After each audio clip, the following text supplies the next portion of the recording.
Okay, well, welcome to part 2 of the Arctic Cat, and I am going to try and keep this to one episode because, as I said previously, when I do loads and loads of videos on the same bike, people don't tend to watch them that much.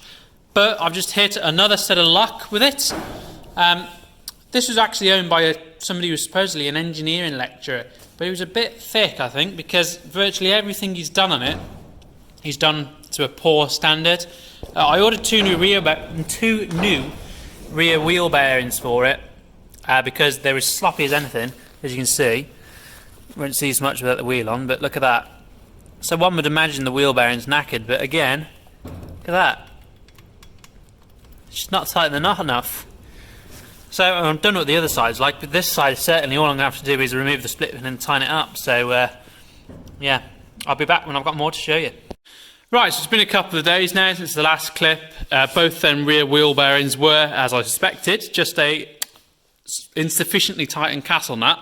So that was a bit of a fail on the previous owner's behalf. But this video is going to be split quite a lot, I think, because it's actually Christmas Eve today. And I'm certainly not going to get a lot of it done today. And I'm not going to work the next couple of days. So it'll probably be after Christmas when this video goes up. But today I'm going to focus on the front suspension. It'd be nice to get all the front suspension completed. And then after that, we're going to remove the racks and the bull bar, send them off to sandblasting, ready for the powder coat. We've got two new glow plugs. I ordered them just in case. And once we've got the racks off, the plastics are going to come off and we're going to check the glow plug circuit.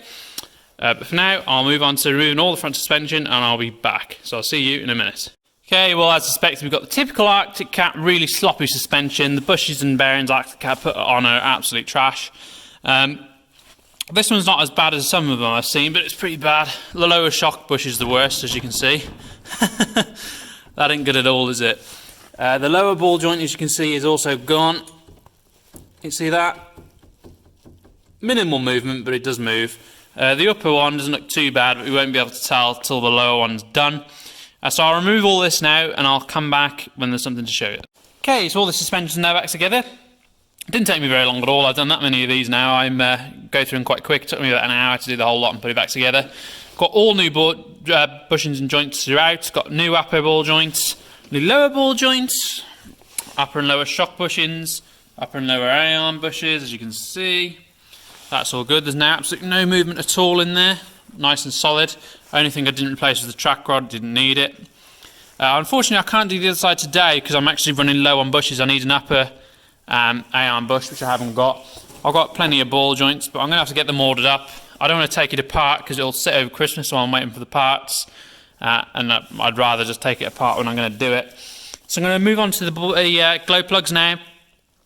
As you can see, I've got the multimeter hooked up using the crocodile clips. I'll show you using this light.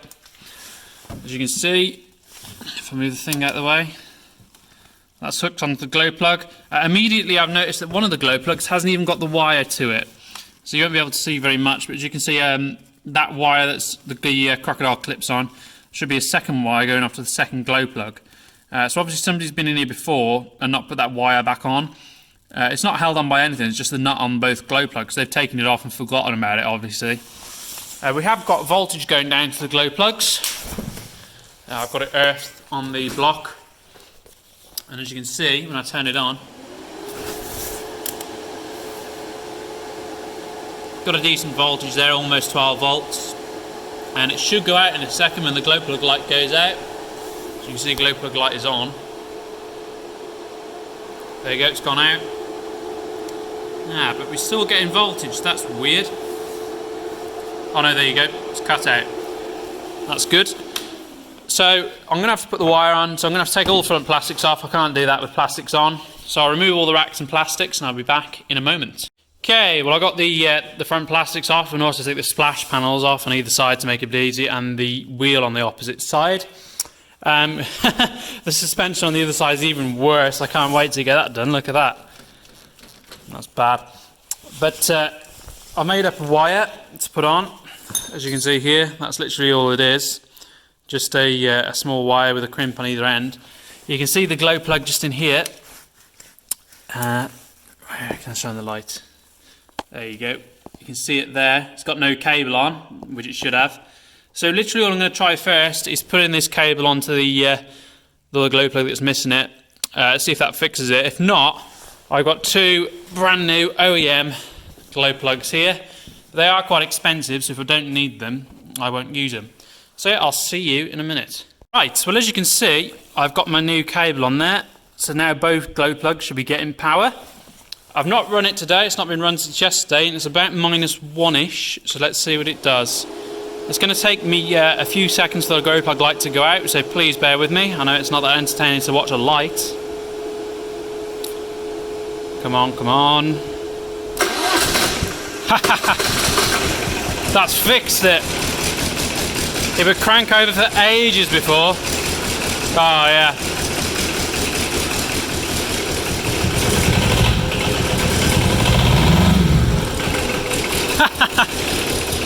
Well, there we go. Another virtually free fix. I don't know who messed with this thing before, but they've done a terrible job. I mean, that's 3 things now that were wrong with it that I've fixed for virtually nothing. So I can send these new glow plugs back. That'll save me about 80 quid. So yeah, all good. I'm going to put the front plastics back on now, and I'll come back. I'm not sure if I'm going to do any more today, but I'll let you know. Okay, well it's a bit later in the day now. All the front plastics are back on. Very simple to put back on, really. You just have to be a bit careful going over the handlebars to get it on properly. Also put the footwell on that we took off in the previous episode because there's no reason to leave that off now.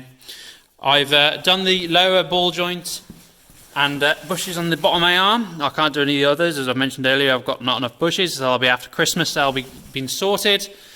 The only other issue I want to look at today is it's got quite spongy hydraulic brakes, as you can see. And the reason for that is these RC Cats use a bit of a weird hydraulic system. It has got 2 hydraulic circuits, one for the back brake, which is your foot brake, and one for the fronts and the backs.